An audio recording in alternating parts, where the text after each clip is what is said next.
Hello আসসালামু আলাইকুম everyone. আজকে আমি তৈরি করে দেখাবো একটা ডিম দিয়ে 7টা কাপকেক। এই কাপকেকগুলো মিডিয়াম সাইজের কাপকেক।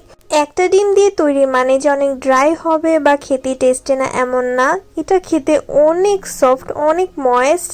আর আপনারা যতদিন এটা রেখে খাবেন তত এটা সফট হতে থাকবে। যারা বিজনেস করতে চাচ্ছেন তাদের জন্য পারফেক্ট একটা রেসিপি। আজকের ভিডিওতে আপনাদের জন্য অনেকগুলো টিপস থাকবে কেক রিলেটেড। আপনারা অবশ্যই পুরো ভিডিওটা দেখবেন। প্রথমে আমি একটা রুম টেম্পারেচারের ডিম নিয়ে নিচ্ছি। আপনাদের ডিম যদি ফ্রিজে থাকে তাহলে 30 মিনিটের জন্য বাইরে রেখে দিতে পারেন।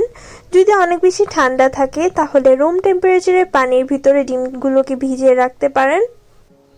আমি লো স্পিডে বিট করে নিচ্ছি। প্রথমে আমি 2 মিনিটের মতো লো স্পিডে বিট করে নিব। যতটা সম্ভব ফ্রেশ ডিম ইউজ করার চেষ্টা করবেন, তাহলে কেক অনেক বেশি সফট হবে। পুরাতন ডিম ব্যবহার করলে ফোমও ভালো করে হতে চায় না, আর ডিমটা যে আমরা সফটনেসের জন্য ইউজ করে থাকি বা টেস্টের জন্য সেটাও ভালো আসে না। এখন আমি এর মধ্যে চিনি দিয়ে দিচ্ছি।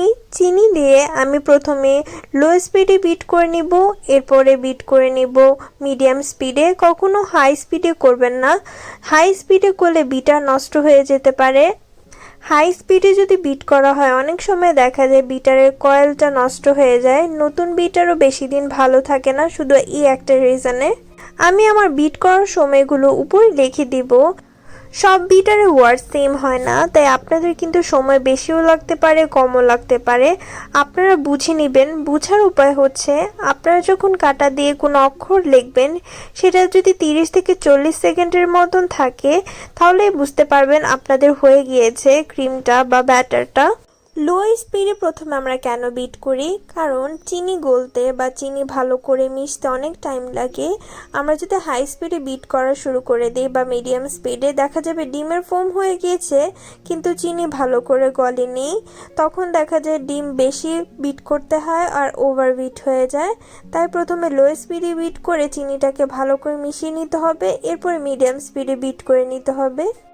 অনেকেই দেখা যায় ভিডিও স্কিপ করে চলে যায়। এই যে আমি ডিটেলসগুলো আপনাদের সাথে শেয়ার করছি, এগুলোর কারণে দেখা যায় একটা পারফেক্ট কেক হয় না সবগুলো ইনগ্রিডিয়েন্ট মাপ সেমভাবে দেওয়ার পরেও। তাই আপনারা চেষ্টা করবেন প্রত্যেকটা ভিডিও ভালো করে দেখে হুবহু ফলো করার, তাহলে আপনাদের কেকও পারফেক্ট হবে, কোনো প্রকার সমস্যা হবে না। বেসিক অয়েল ফ্রি স্পঞ্জ কেকগুলো ড্রাই হয়ে থাকে। ডিমের পরিমাণ সঠিকভাবে হতে হয় এবং ভালোভাবে বিট করতে হয়, চিনিটা ভালো করে গলাতে হয়, না হলে স্পঞ্জ কেক সুন্দর হয় না। এটা বেসিক কাপ কেকের ক্ষেত্রে না, বেসিক স্পঞ্জ কেক বা মোল্ড কেকের ক্ষেত্রে। কেক তৈরি করার ক্ষেত্রে আপনারা যদি ডিমের সাদা অংশটাকে আলাদা করে নেন তাহলে ডিমের সাদা অংশ মিনিমাম 30 সেকেন্ডের জন্য চিনি ছাড়া বিট করে নেবেন, এরপরে চিনিটা অ্যাড করবেন, তাহলে আপনাদের কেকটা পারফেক্ট হবে। ডিমের সাদা অংশ আর কুসুম আলাদা না করে যদি আপনারা বিট করেন তাহলে বিট করার সময়টা অনেক বেশি লাগবে। অনেক সময় দেখা যায় ডিমের সাদা অংশ বিট করার সময় ফ্লাফি হতে চায় না, তখন আপনারা সামান্য পরিমাণ ভিনেগার ইউজ করে নিতে পারেন, তাহলে আপনাদের ফোমটা ইজিলি হয়ে যাবে। বিট করা হয়ে গিয়েছে। এখন আমি 1/3 কাপের মতন ক্রিম বা ব্যাটার উঠিয়ে নিব। উঠানোর পর এতে আমি দিয়ে দিচ্ছি তেল, এরপর আমি এতে দিয়ে দিব লিকুইড মিল্ক। লিকুইড মিল্ক দেওয়ার কারণে অনেকটা ময়েস্ট হয় এবং টেস্টটাও অনেক বেশি বেড়ে যায়। এরপর আমি এখানে দিয়ে দিচ্ছি মেয়োনিজ। অনেকে বলতে পারবেন মেয়োনিজ দিলে টেস্ট খারাপ লাগবে, না, আপনারা একবার ট্রাই করে দেখবেন, এতটা সফট হয় আর এতটা ভালো লাগে খেতে। মেয়োনিজ সাধারণত ডিম, তেল এবং ভিনেগার দিয়ে তৈরি করা হয়, তাই মেয়োনিজ দিলেও কোনো সমস্যা নাই, আনফ্লেভার মেয়োনিজ ইউজ করলে হবে। এরপর আমি এখানে দিয়ে দিচ্ছি ময়দা, cornflour, baking powder, baking soda. পরিমাণটা আমি উপরে লিখে দিয়েছি, ডেসক্রিপশন বক্সে দিয়ে দিব। এখন আমি এগুলোকে ভালো করে মিক্স করে নিব। ভালো করে মিক্স করতে হবে যাতে কোনো প্রকার লাম্পস না থাকে।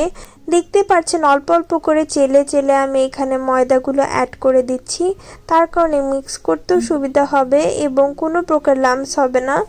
সফট কেক তৈরি করার ক্ষেত্রে একটা জিনিস সবসময় ঘরে থাকা প্রয়োজন, সেটা হচ্ছে কর্নফ্লাওয়ার। কর্নফ্লাওয়ার দিলে আপনাদের যে কোনো কেকে অনেকটা সফট হয়ে যাবে। এখন আমি এতে ভ্যানিলা এসেন্স দিয়ে দিচ্ছি। ভ্যানিলা এসেন্সের সাথে আপনারা চাইলে বাটার এসেন্স অথবা ঘি এসেন্স ইউজ করতে পারেন, তাহলে আপনাদের কেক থেকে কোনো ডিমের গন্ধ আসবে না। আমি এখন এতে ডিমের যে ফোমটা তৈরি করেছিলাম সেটা দিয়ে দিচ্ছি। আপনাদের কাছে যদি আর কোনো এসেন্স না থাকে আপনারা এখানে কিছুটা পরিমাণ লেবুর রস অথবা লেবুর খোসা ব্যবহার করতে পারেন, তাহলে আপনাদের কেক থেকে একদমই ডিমের গন্ধ আসবে না। তাছাড়া আমার চ্যানেলে A to Z sponge cake নিয়ে একটা রেসিপি আছে, যে রেসিপিটা ফলো করলে আপনাদের কেক অনেক টেস্টি হয়ে যাবে। কেক তৈরি করার পরও আপনারা কিছু টিপস ফলো করলে, কিছু ইনগ্রিডিয়েন্ট অ্যাড করলে আপনাদের কেক থেকে অনেক সুন্দর স্মেল আসবে, একদম বাজারের মতো। সেটা নিয়ে একটা রেসিপি রয়েছে, ডেসক্রিপশন বক্সে আমি দিয়ে দিব, আপনারা দেখে নিতে পারেন। ব্যাটারটা হচ্ছে সফট লিকুইডি টাইপের। আমরা যখন স্পঞ্জ কেক তৈরি করি, স্পঞ্জ কেকের ব্যাটারটা অনেকটা ঘন থাকে, এটা তেমন না, এটা হালকা একটু সফট। এখন আমি এগুলো মোল্ডে ঢেলে নিব। আপনারা যে কোনো মোল্ডে এটাকে বেক করে নিতে পারেন। আমার কাছে যে কেক লাইনারগুলো ছিল, কেক লাইনারের মধ্যে দিয়ে এরকম ফয়েল পেপারের মোল্ডে বেক করে নিচ্ছি। 140 ডিগ্রি অথবা 50 ডিগ্রিতে দিয়ে 25 থেকে 30 মিনিটের মতন বেক করে নেবেন। আর আপনারা যদি চুলায় তৈরি করেন, লো টু মিডিয়াম হিটে দিয়ে 25 মিনিটের জন্য বেক করে নেবেন, ঢাকনাটা একদম না সরিয়ে। এই সুন্দর গ্লসি বাটার ক্রিমের রেসিপিটা আমার চ্যানেলে আছে, মাত্র 2টা ইনগ্রেডিয়েন্ট দিয়ে তৈরি করেছিলাম, ডেসক্রিপশন বক্সে দেয়া থাকবে।